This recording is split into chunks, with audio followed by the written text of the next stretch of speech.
Okay. Yeah, I have a question that's on my mind, and I already know that this question is going to go all the way to the left.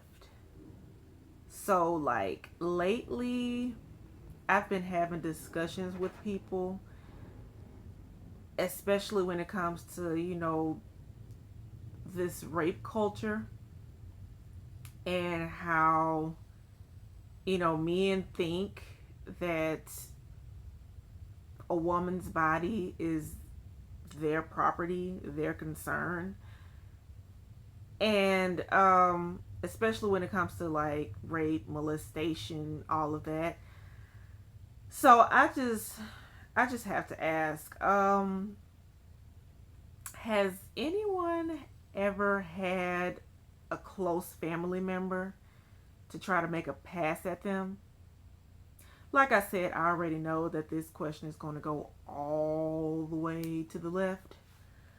The reason why I asked that is because it happened to me like over 10 years ago.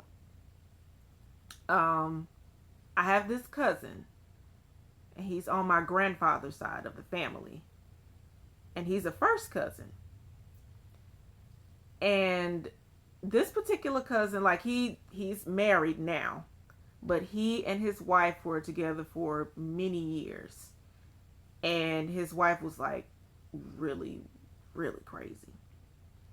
So it was like every time I would come around the family, everybody, of course, in the family knew me, but the wife, at the time when she was still the girlfriend, she would always just look at me.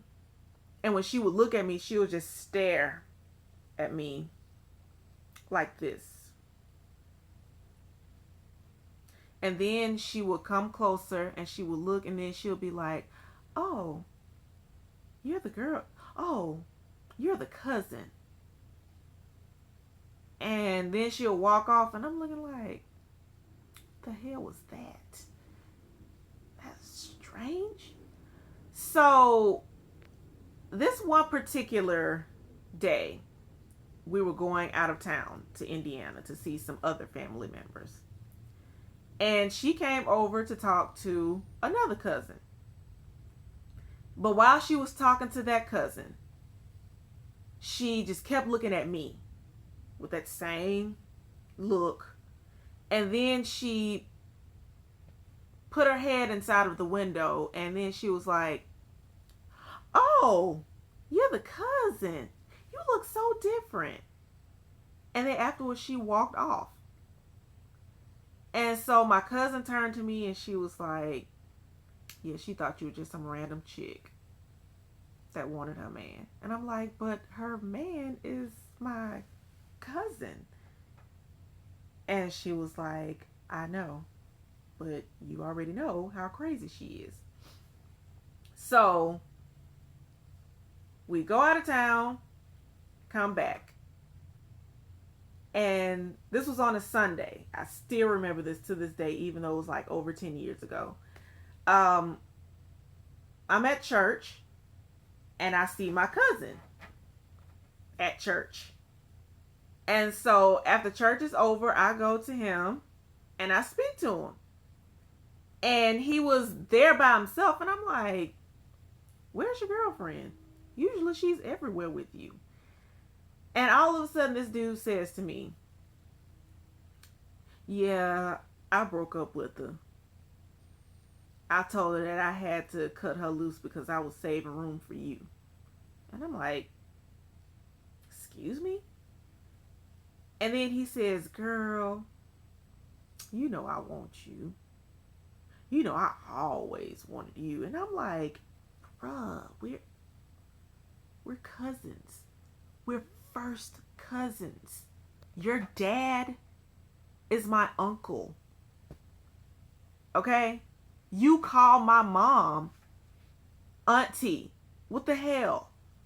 And he's like, "Girl, I don't know why you trying to act. You know we are not related. And you need to just go ahead and just, give it to me." I'm like, "You are sick." And he's like, oh, I'm not. You know I want you. You know how I feel about you. And I'm like, yeah, let me just walk away because I'm really about to just throw up right now. So then he starts asking for my phone number. And I'm like, dude, if you don't want me to go off in the house of the Lord, you will get away from me quick, fast, and in a hurry. And he's like, I don't know why you trying to act like that. You need to just go ahead and just give me your phone number. We need to go ahead and make a date. You need to go ahead and just give it to me. Ugh. So I was so disgusted, when that happened. And I came home from church and I told my mom about it. Yeah, my mama was at home. And so my mom was like, wait, he said that to you? He really said that to you? And she was like, well, I'm not going to see him because I know if I see him, he'll be dead. But you need to talk to your aunt and tell her about it. So the next time I saw my aunt was at my grandmother's funeral.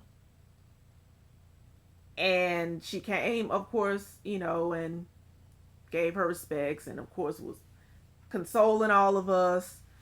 And so when she came to us, when she came to me, I'm like, yeah, it's something that I want to tell you.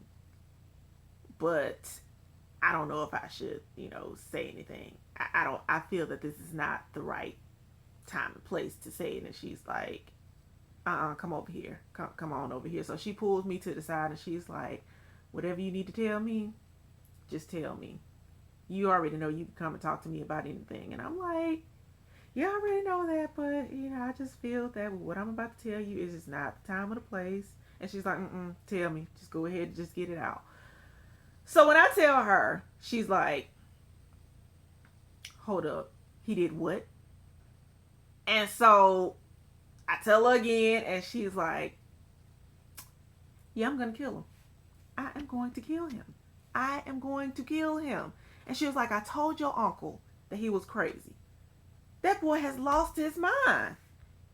And so she was like, I cannot believe that he said that to you, knowing that y'all are first cousins. And she was like, thank you for telling me this. Thank you. And she was like, you don't have to worry about this no more. So after she left from the funeral, she went to my uncle's house and they confronted my cousin. And like I said, I don't know what was said because I wasn't there. But I know it was like to the point where he was too scared to say anything to me. And like I said, that was like 10 years ago.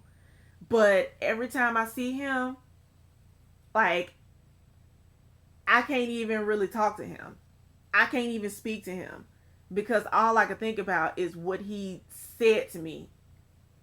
That just made me feel so disgusted. And I mean, like, he's like, hey, oh my gosh, how you doing? Like, I don't even come near him. Because, like I said, I still think about that nasty comment or whatever that he said to me. So, like, I mean, like I said, I had to ask. I know it's like crazy for me to ask, but, just let me know your thoughts. So, thank you for listening.